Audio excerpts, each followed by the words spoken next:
Hello friends, welcome to the GS foundation. GS foundation की इस online platform पे आप सभी छात्रों का भरपूर स्वागत है।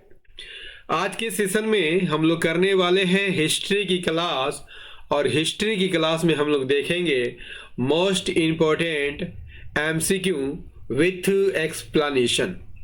किस एग्जाम के लिए सेशन बनाया गया है? For all exam. ये सभी एग्जाम में काम आने वाला है दोस्तों, चाहे आप किसी भी एग्जाम की तैयारी कर रहे हो। तो चलिए शुरुआत करते हैं आज के सेशन की। लेकिन सेशन में जाने से पहले आप सभी छात्रों से अनुरोध है कि आप इस सेशन को एंड तक जरूर देखिएगा। यदि वीडियो अच्छी लगे तो एक लाइक कीजिएगा, इसे अपने दोस्तों के साथ जरूर शेयर कर दीजिएगा। और यदि आप भी इस चैनल पर नए हैं और अभी तक चैनल को सब्सक्राइब नहीं किया है तो इसे जरूर सब्सक्राइब कर लीजिएगा, बेल आइकन को प्रेस करना मत भूलिएगा। तो चलिए शुरुआत करते हैं आज के सेशन को। पहला सवाल आपकी स्क्रीन पर है, क्या कहता है? प्रारंभिक हड़प्पा स्तरों से एक ही खेत में साथ साथ दो फसलों के उगाने का साक्ष्य प्राप्त होता है। कहां से प्राप्त होता है आपको यहां पर आंसर करना है। जलीलपुर से, सराय खोला से, कालीबंगा से या रोजड़ी से? आंसर कीजिएगा।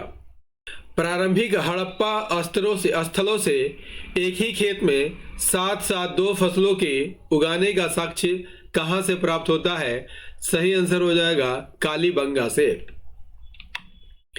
प्रारंभिक हड़प्पा स्थलों में एक ही खेत में साथ साथ दो फसलें उगाने का साक्ष्य कालीबंगा से मिलता है। कालीबंगा से और क्या मिलता है? जुते हुए खेतों का साक्ष्य भी मिला है। साथ ही दो अलग अलग फसलों चना और सरसों को समकोण पर एक साथ उगाने का प्रमाण भी मिला है, जो बहुफसली खेती का संकेत देता है। आइए बढ़ते हैं अगले सवाल की ओर। वैदिक साहित्य में उल्लेखित अध्वर्यु क्या है? वैदिक राजन का एक सहयोगी, रत्नीन में एक प्रकार का राग, या यज्ञ पुरोहित का एक भेद? सही आंसर हो जाएगा यज्ञ पुरोहित का एक प्रकार है अध्वर्यु। अध्वर्यु ऋग्वैदिक काल के 4 पुरोहितों में से एक है और वे यजुर्वेद के मंत्रों का पाठ करते हैं।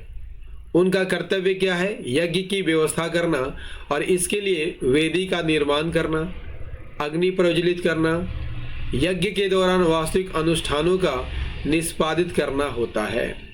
आइए अगले सवाल की ओर बढ़ते हैं। अदरक और दालचीनी बहुत बड़ी मात्रा में पांड्य देश में उत्पन्न होते थे, इस बात का उल्लेख किसने किया है? मेगास्थनीज, टॉलमी, इब्न सैयद या मार्को पोलो? पांड्य देश में बड़ी मात्रा में दालचीनी और अदरक हुआ करते हैं, इस बात का उल्लेख मेगास्थनीज ने किया है। Option A is the right answer. Megasthenes ने अपनी पुस्तक इंडिका में पांड्य देश में अदरक और दालचीनी के बड़े पैमाने पर उत्पादन का उल्लेख किया है। आइए अगले सवाल की ओर। अगला है, बुद्ध के निर्वाण के बाद हुई प्रथम बौद्ध संगीति के अध्यक्ष कौन थे?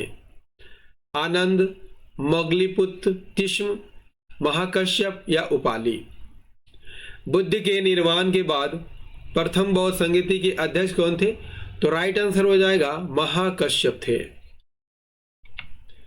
प्रथम बौद्ध संगीति बुद्ध के महापरिनिर्वाण 483 ईसा पूर्व के तुरंत बाद राजगिरी के सप्तपर्णी गुफा में आयोजित की गई थी। इस संगीति का मुख्य उद्देश्य क्या है?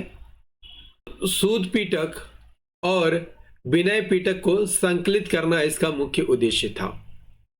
इस परिषद की अध्यक्षता किसने की थी? महाकश्यप ने की थी। और उस समय मगध के शासक कौन थे? अजातशत्रु थे। उनके मार्गदर्शन में आनंद ने सूद पिटक का पाठ किया और उपाली ने विनय पिटक का पाठ किया था। आइए अगले सवाल की ओर बढ़ते हैं। अगला है, हड़प्पा निवासियों के उद्गम स्थानों में से एक स्थान कटाल हाक किस देश में स्थित है? बलूचिस्तान, मिस्र, तुर्की या इराक? तो कटाल हाक की बात करते हैं तो ये तुर्की में स्थित है।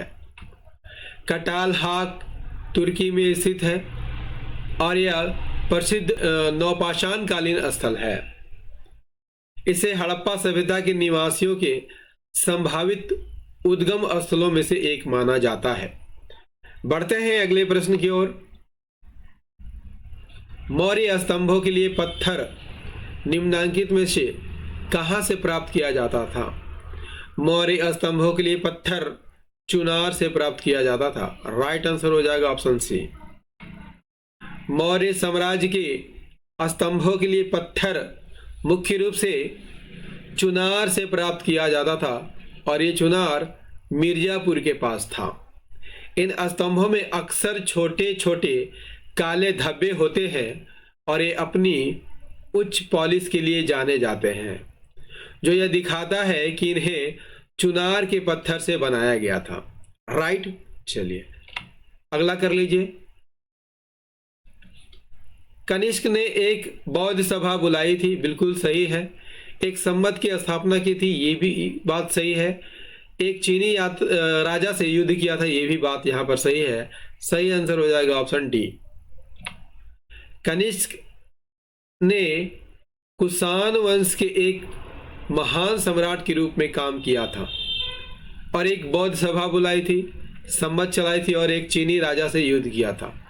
कनिष्क ने कश्मीर के कुंडल वन में चतुर्थ बौद्ध संगीति का आयोजन करवाया था। उन्होंने 78 ईस्वी में एक संवत की स्थापना की थी जिसे शक संवत कहा जाता है और इसका उपयोग आज भी भारत सरकार द्वारा आधिकारिक कैलेंडर के रूप में किया जाता है। ऐतिहासिक वृत्तांतों के अनुसार कनिष्क ने चीनी शासक हान होटी को हराया था। नेक्स्ट कर लीजिए। स्कंदगुप्त ने विक्रमादित्य की उपाधि ग्रहण की है।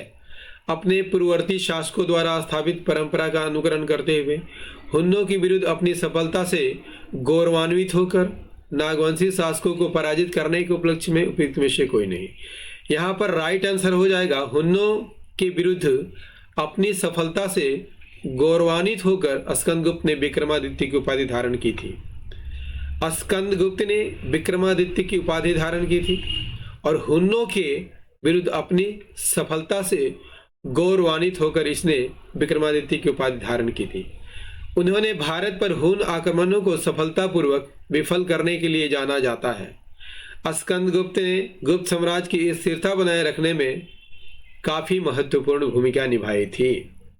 नेक्स्ट है गुप्तोत्तर काल में देव भूमि अनुदान में दी जाती थी। ब्राह्मणों को, सरकारी कर्मचारियों को, मंदिरों और बौद्ध मठों को, राज परिवार के लोगों को। गुप्तोत्तर काल में देवभूमि अनुदान दी जाती थी। सही आंसर क्या हो जाएगा? गुप्तोत्तर काल में देव भूमि अनुदान में दी जाती थी। राइट आंसर हो जाएगा मंदिरों और बौद्ध मठों को दी जाती थी। गुप्त और गुप्तोत्तर काल में भूमि अनुदान एक सामान्य प्रथा थी। विशेष रूप से मंदिरों, बौद्ध मठों और अन्य धार्मिक संस्थाओं के रखरखाव और संचालन के लिए दी गई भूमि होती थी। इस प्रकार के अनुदान अक्सर कर मुक्त होते थे।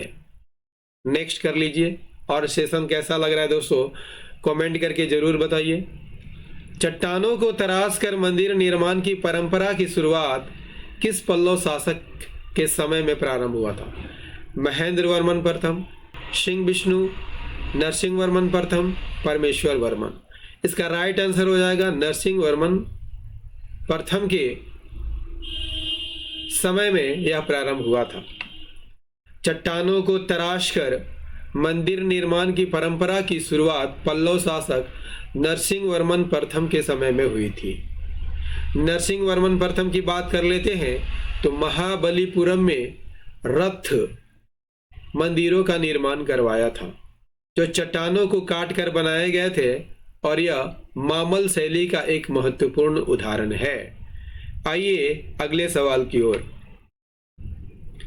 एलोरा पहाड़ियां जिनमें निर्मित गुहा मंदिरों का निर्माण राष्ट्रकूटों ने करवाया था, कहां पर है? औरंगाबाद, नासिक, ग्वालियर या जबलपुर? एलोरा पहाड़ियां जिनमें निर्मित गुहा मंदिरों का निर्माण राष्ट्रकूटों ने करवाया था, औरंगाबाद में है। एलोरा की पहाड़ियां महाराष्ट्र के औरंगाबाद जिले में स्थित है। एलोरा की पहाड़ियों में राष्ट्रकूटों द्वारा गुहा का मंदिर का निर्माण करवाया गया था, जो यूनेस्को की विश्व धरोहर स्थल है और हिंदू, बौद्ध और जैन धर्मों से संबंधित है। आइए अगले सवाल की ओर बढ़ते हैं। निम्नलिखित चोल शासकों में से कौन मूलतः वेंगी का चालुक्य राजकुमार था? परांतक, राजाधिराज प्रथम, वीर राजेंद्र प्रथम या कुलोत्तुंग प्रथम? निम्नलिखित चोल शासकों में से कौन मूलतः वेंगी का चालुक्य राजकुमार था? सही आंसर हो जाएगा ऑप्शन डी, कुलोत्तुंग प्रथम था। कुलोत्तुंग प्रथम मूल रूप से वेंगी के चालुक्य राजकुमार थे। कुलोत्तुंग प्रथम चोल राजकुमारी और पूर्वी चालुक्य राजा राजराज नरेंद्र के पुत्र थे। आइए बढ़ते हैं अगले सवाल की ओर। नेक्स्ट है, राजत रंगनी के अनुसार निर्वाचन द्वारा सिंहासन प्राप्त करने वाला राजा कौन था? गोपाल, यशस्कर, नंदीवर्मन या करिकाल?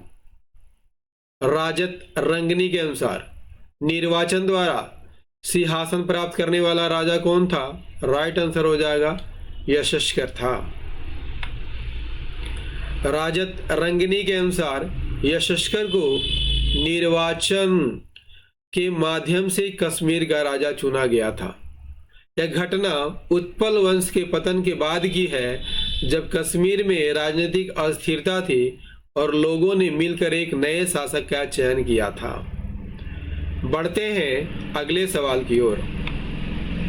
अगला है, मोहम्मद गोरी ने भारत पर कब से कब तक आक्रमण किया था? 1175 से 1194, 1175 से 1205, 1206 से 1210, 1150 से 1200 ईस्वी तक? सही आंसर हो जाएगा, मोहम्मद गोरी ने भारत पर 1175 से 1205 के बीच आक्रमण किया था। मोहम्मद गोरी ने भारत पर पहला आक्रमण 1175 में मुल्तान पर किया था और इस्माइली शासक को पराजित किया था, जबकि अंतिम बार 1205 ईस्वी में खोखरों के विरुद्ध पंजाब क्षेत्र में अभियान किया था। आइए अगले सवाल की ओर बढ़ते हैं। नेक्स्ट है, इक्ता या अक्ता किस भाषा का शब्द है? फारसी, तुर्की, अरबी या उर्दू? इक्ता अरबी भाषा का शब्द है। इक्ता या अक्ता शब्द अरबी भाषा से लिया गया है। दिल्ली सल्तनत काल में यह एक भूमि राजस्व व्यवस्था थी, जिसके अंतर्गत सैनिकों और अधिकारियों को वेतन के बदले भूमि का राजस्व दिया जाता था। इक्ता प्रथा की शुरुआत इल्तुतमिश ने की थी और अंत मुख्य रूप से अलाउद्दीन खिलजी ने किया था। नेक्स्ट कर लेते हैं। और दोस्तों, सेशन कैसा लग रहा है आप कमेंट करके जरूर बताइएगा। सेशन यदि पसंद आ रहा होगा तो लाइक करते चलिएगा। निम्नलिखित में से किस बहमनी राजा ने विजयनगर के एक राजा के साथ वैवाहिक संबंध स्थापित किया था? अलाउद्दीन बहमन शाह, फिरोज शाह बहमनी, महमूद शाह प्रथम या अहमद शाह? निम्नलिखित में से किस बहमनी राजा ने विजयनगर के एक राजा के साथ वैवाहिक संबंध स्थापित किया था? सही आंसर हो जाएगा फिरोज शाह बहमनी। फिरोज शाह बहमनी ने विजयनगर के शासक देवराय प्रथम को हराया था और शांति संधि के तहत देवराय प्रथम की बेटी से विवाह किया था। जिससे दोनों साम्राज्यों के बीच वैवाहिक संबंध स्थापित हुआ था। नेक्स्ट करते हैं। हम्पी में विट्ठल स्वामी मंदिर का निर्माता कौन था? हरिहर प्रथम, देवराय प्रथम, विजयनगर द्वितीय या कृष्णदेवराय? सही आंसर हो जाएगा कृष्ण देवराय ने हम्पी में विट्ठल स्वामी मंदिर का निर्माण कराया था।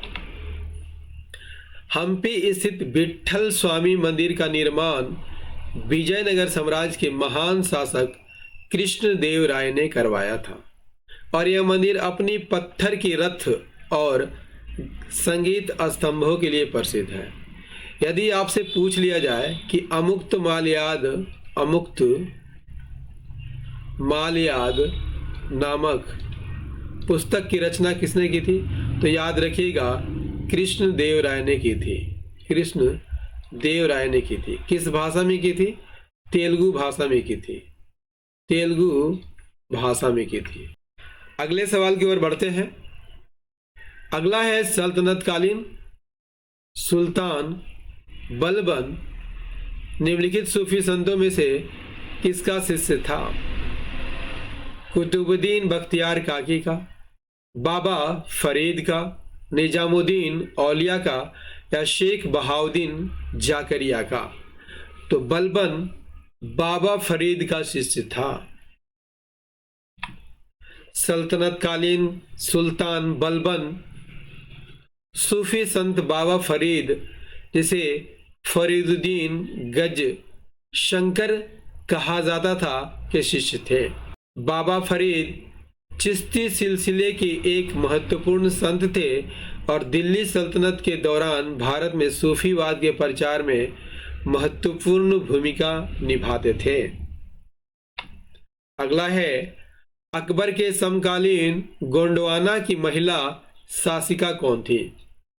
अहिल्याबाई, रानी दुर्गावती, ताराबाई या उपयुक्त में से कोई नहीं? अकबर के समकालीन बात हो रही है दोस्तों, तो गोंडवाना की महिला रानी दुर्गावती थी। रानी दुर्गावती मुगल सम्राट अकबर के समकालीन थी और गोंडवाना की एक बहादुर महिला शासिका थी। उन्होंने 1564 में अकबर की सेना के खिलाफ लड़ाई लड़ी, जिसका नेतृत्व आसफ खान कर रहे थे और युद्ध के मैदान में वीर गति को प्राप्त हुई थी। अगला है मोहम्मद शाह ने अपने वजीरों में किसकी स्वतंत्रता को मान्यता देते हुए उसे आसफ जाह की उपाधि प्रदान की थी? निजाम उल मुल्क, मोहम्मद अमीन खां, कमरुद्दीन खां, उपयुक्त में से कोई नहीं? मोहम्मद शाह ने आसफ जाह की उपाधि निजाम उल मुल्क को दी थी। मुगल बादशाह मोहम्मद शाह ने निजाम उल मुल्क आसफ जाह प्रथम को आसफ जाह की उपाधि दी थी। निजाम उल मुल्क ने दक्कन के वायसराय के रूप में अपनी स्थिति मजबूत कर ली थी और एक स्वतंत्र हैदराबाद राज्य की स्थापना की थी। मोहम्मद शाह को अपने ढंग से निजाम उल मुल्क की स्वतंत्रता को स्वीकार करना पड़ा, क्योंकि निजाम उल मुल्क ने मुगल गवर्नर मुबारिज खान को लड़ाई में हरा दिया था, जिसे बादशाह ने निजाम को रोकने के लिए भेजा था। बढ़ते हैं अगले सवाल की ओर। अगला है मराठों की स्वतंत्रता के युद्ध का नेतृत्व किसने किया था? दुर्गादास, अहिल्याबाई, ताराबाई या जीजाबाई? मराठों की स्वतंत्रता के युद्ध का नेतृत्व किसने किया था? राइट आंसर हो जाएगा ताराबाई ने किया था। छत्रपति राजाराम की मृत्यु के बाद उनकी पत्नी ताराबाई ने मुगलों के खिलाफ मराठा स्वतंत्रता संग्राम का नेतृत्व किया था। उन्होंने अपने पुत्र शिवाजी द्वितीय के रेजेंट के रूप में काम किया था। अगला कर लीजिए, निम्नलिखित में से किसने इंग्लैंड के चार्ल्स द्वितीय को कैथरीन ब्रेगांजा से विवाह में दहेज में दिया था? निम्नलिखित में से किसने इंग्लैंड के चार्ल्स द्वितीय को कैथरीन ब्रेगंजा से विवाह करने के उपलक्ष्य में बंबई दहेज में दिया था? डचों ने, पुर्तगालियों ने, स्पेनियों ने या फ्रांसीसियों ने? राइट आंसर हो जाएगा पुर्तगालियों ने बंबई को दहेज में दिया था। पुर्तगालियों ने 1662 में इंग्लैंड के राजा चार्ल्स द्वितीय को बंबई दहेज में दिया था और यह दहेज पुर्तगाल की राजकुमारी कैथरीन ब्रेगेंजा का चार्ल्स द्वितीय से विवाह के बाद दिया गया था। उस समय पुर्तगाल के राजा जॉन चतुर्थ थे जिन्होंने अपनी बेटी का विवाह चार्ल्स द्वितीय से कराया था और बंबई को दहेज के रूप में दिया था। नेक्स्ट क्या है? नेक्स्ट है 1763 में अंग्रेजों से कई बार पराजित होने के बाद मीर कासिम द्वारा एक सैन्य संगठन बनाया गया। निम्नलिखित में से कौन उस गठबंधन में शामिल नहीं था? निजाम हैदराबाद, शाह आलम द्वितीय, शुजाउद्दौला, मीर कासिम। देखिए इसमें जो है निजाम शामिल नहीं था। 1763 में अंग्रेजों से पराजित होने के बाद मीर कासिम ने अंग्रेजों के खिलाफ एक सैन्य संगठन बनाया था। इस गठबंधन में शाह आलम द्वितीय मुगल सम्राट, नवाब शुजाउद्दौला अवध का नवाब और नवाब मीर कासिम बंगाल का पूर्व नवाब, इन तीनों ने मिलकर एक गठबंधन बनाया था और बक्सर का युद्ध लड़ा था। बक्सर का युद्ध लड़ा था जो कि 1764 में हुआ था। अंग्रेजों ने हेक्टर मुनरो के नेतृत्व में बक्सर के युद्ध में 1764 ईस्वी में भारतीय संयुक्त सेना को पराजित किया। बक्सर के युद्ध के समय बंगाल के गवर्नर कौन थे? हेनरी वेंसीटाट थे। अगला कर लेते हैं, अस्थाई भूमि बंदोबस्त सिर्फ बंगाल में प्रचलित था। बिल्कुल गलत कथन है दोस्तों, क्योंकि बंगाल, बिहार, ओडिशा और बनारस में प्रचलित था। कई पुराने जमींदारों के लिए हानिकारक था। बिल्कुल सही कथन है। इसके द्वारा कृषि का कुछ भी प्रसार नहीं हुआ। बिल्कुल गलत कथन है दोस्तों, इसमें कृषि का प्रसार हुआ था, है ना। 1935 के अधिनियम द्वारा इसे रद्द कर दिया गया, ये भी कथन गलत है, क्योंकि जमींदारी प्रथा का उन्मूलन आजादी के बाद किया गया था। अस्थाई बंदोबस्त की शुरुआत 1793 में लॉर्ड कॉर्नवालिस द्वारा की गई थी और यह ब्रिटिश भारत की एक भूमि राजस्व व्यवस्था थी। इसे बंगाल, बिहार, ओडिशा, बनारस के क्षेत्रों में लागू किया गया था। अस्थाई भूमि बंदोबस्त में राजस्व जमींदारों से अस्थायी रूप से तय कर दिया गया था। जो जमींदार समय समय पर लगान नहीं दे पाए, उनकी जमीनें नीलाम कर दी गई। इससे कई पुराने जमींदार बर्बाद हो गए थे। कृषि का प्रसार हुआ, लेकिन इसका मुख्य लाभ जमींदारों को मिला, वास्तविक किसानों को इसका लाभ नहीं मिला था। क्लियर? चलिए अगला है, बहावी आंदोलन का मुख्य लक्ष्य क्या था? बहावी आंदोलन का मुख्य लक्ष्य क्या था?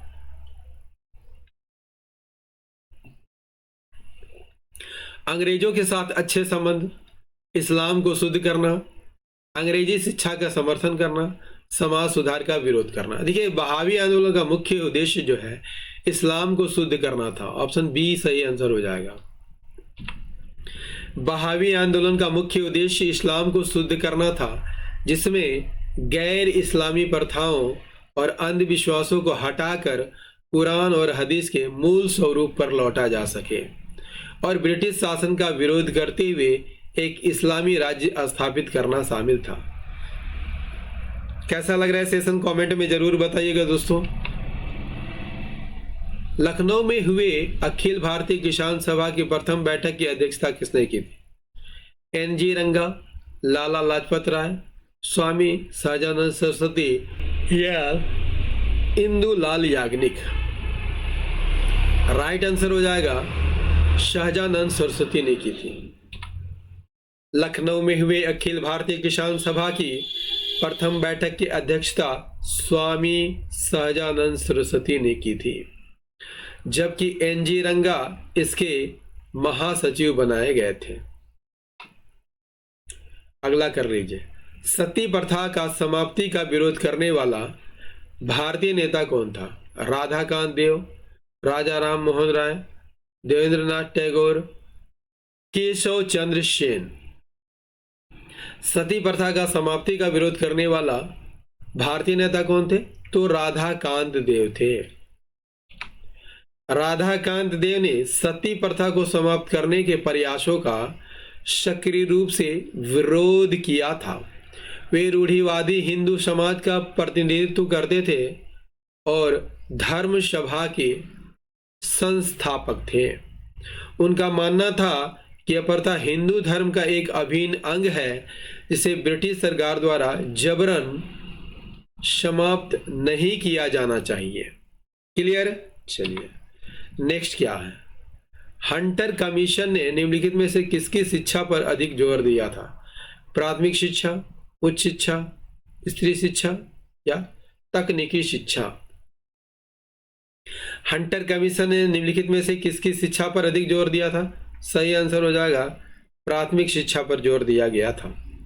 हंटर कमीशन मुख्य रूप से प्राथमिक शिक्षा के विस्तार और सुधार पर सबसे अधिक जोर दिया, जिसमें स्थानीय भाषाओं में शिक्षा और नियंत्रण को जिला और नगर बोर्डों को सौंपने की सिफारिश की गई, लेकिन इसमें स्त्री शिक्षा, उच्च शिक्षा और तकनीकी शिक्षा के महत्व को भी स्वीकार किया।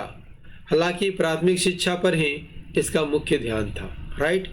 निम्नलिखित में किस उदारवादी राष्ट्र नेता ने कांग्रेस के प्रथम अधिवेशन में हिस्सा नहीं लिया था? दादा भाई नौरोजी, सुरेंद्रनाथ बनर्जी, बदरुद्दीन तैयब जी या फिरोज शाह मेहता? राइट आंसर हो जाएगा दोस्तों, प्रथम अधिवेशन में सुरेंद्रनाथ बनर्जी ने भाग नहीं लिया था। सुरेंद्रनाथ बनर्जी भारतीय राष्ट्रीय कांग्रेस के संस्थापक सत्र में भाग नहीं लिया था। वे इंडियन नेशनल एसोसिएशन के संस्थापक थे, जिसने बाद में भारतीय कांग्रेस के साथ विलय कर दिया था। अगला कर लीजिए। अगला है, किसने अपनी घोषणा में कहा कि हिंदू महासभा कांग्रेस की प्रतिद्वंदी नहीं अपितु उसके कार्य की अनुपूर्ति और सुदृढ़ बनाने के लिए जिम्मेवार है? राइट आंसर हो जाएगा मदन मोहन मालवीय ने कहा था। पंडित मदन मोहन मालवीय ने स्पष्ट किया था कि हिंदू महासभा कांग्रेस की प्रतिद्वंदी नहीं है, बल्कि कांग्रेस के कार्यों की पूरक और उन्हें सुदृढ़ बनाने के उद्देश्य से कार्य करती है। वे स्वयं कांग्रेस के से जुड़े रहे और साथ ही हिंदू महासभा के प्रारंभिक नेता भी बने थे। दोस्तों, इतिहास का ये सेशन आपको कैसा लगा? उम्मीद करता हूँ काफ़ी अच्छा लगा होगा। यदि सेशन पसंद आया हो तो एक लाइक कीजिएगा, इसे अपने दोस्तों के साथ शेयर कीजिएगा, और यदि आप भी इस चैनल पर नए हैं और अभी तक चैनल को सब्सक्राइब नहीं किया है तो इसे ज़रूर सब्सक्राइब कर लीजिएगा, बेल आइकन को ज़रूर प्रेस कर लीजिएगा। तो मिलते हैं अगले सेशन में, तब तक के लिए जय हिंद, धन्यवाद।